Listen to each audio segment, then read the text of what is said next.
धन्यवाद सर। आजकल के जो बजट होते हैं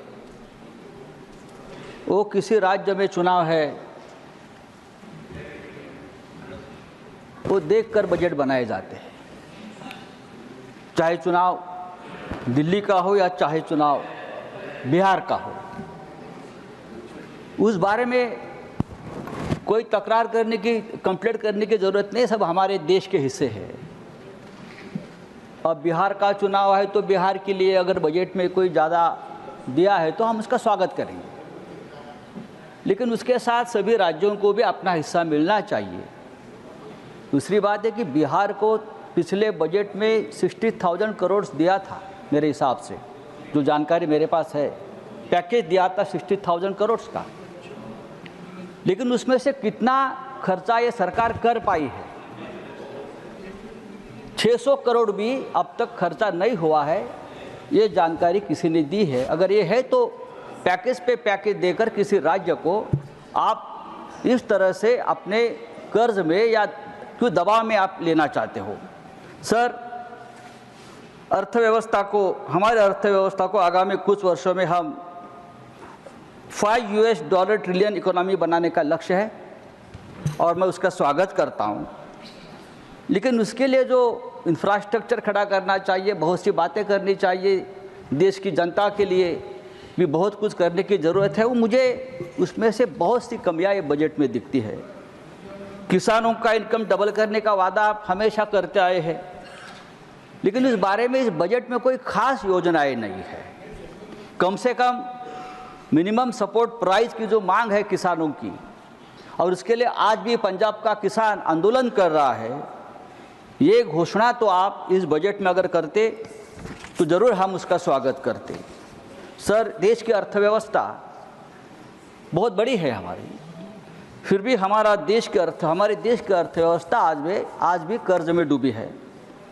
भारत सरकार पर लगभग 185,000 करोड़ का कर्ज आज भी है, और फिर भी सरकार ने कुछ गिने चुने उद्योगपतियों का लगभग 16 लाख करोड़ का कर्ज माफ़ किया, लेकिन किसानों का कर्ज अब तक हम माफ़ नहीं कर पाए हैं।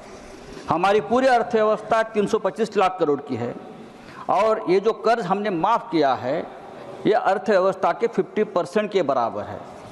देश के हर व्यक्ति पर आज भी 1.25 लाख रुपए का कर्ज है।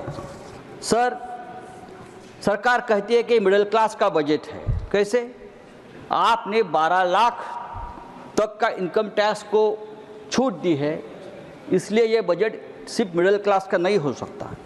देश की आबादी लगभग 140 करोड़ की पार हो गई है, उसमें से ये 12 लाख रुपए इनकम पाने वाले कितने लोग हैं? इनकम टैक्स से ज़्यादा परेशान अगर आज लोग हैं तो वो जीएसटी से है। जीएसटी का भी सीधा असर इस देश के मिडिल क्लास पर हो रहा है। लोग मार्केट में जाते हैं, रोज़ लगने वाला सामान खरीदते हैं, और हर सामान पर ये कॉमन लोगों को जीएसटी पे करनी पड़ती है, और इसलिए महंगाई बढ़ गई है। अगर आपने इनकम टैक्स के साथ साथ जीएसटी के ऊपर भी कोई अच्छा एक पैकेज दे देते मिडिल क्लास के लिए, तो ये देश की जनता सचमुच खुश रहती, क्योंकि आज जीएसटी की वजह से महंगाई बढ़ी है, जीएसटी की वजह से व्यापारी खुश नहीं है, जीएसटी की वजह से बहुत सा एक बड़ा वर्ग है वो अपना कंजम्पशन कम कर रही है।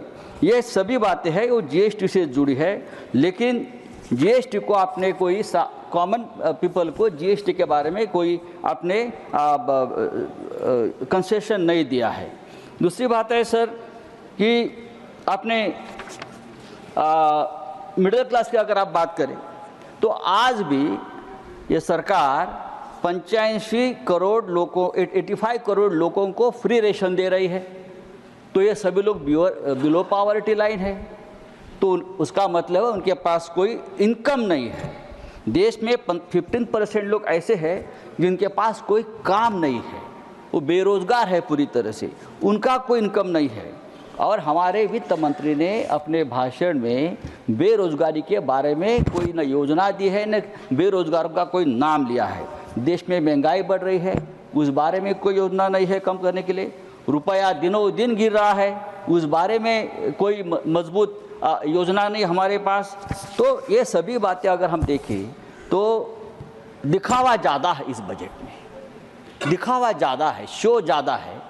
और ये इतना शो है कि ये शो देखकर लोग भूल जाते, लोग भ्रमित हो जाते हैं, बड़ी बड़ी आप भाषण करते हैं। अच्छी बात है, सरकार है, लेकिन मैं हमेशा कहूँगा जब तक इस देश में मिडिल क्लास जिंदा है तब तक ये देश जिंदा रहेगा, क्योंकि ये देश में लड़ने वाला जो आदमी है वो मिडिल क्लास है।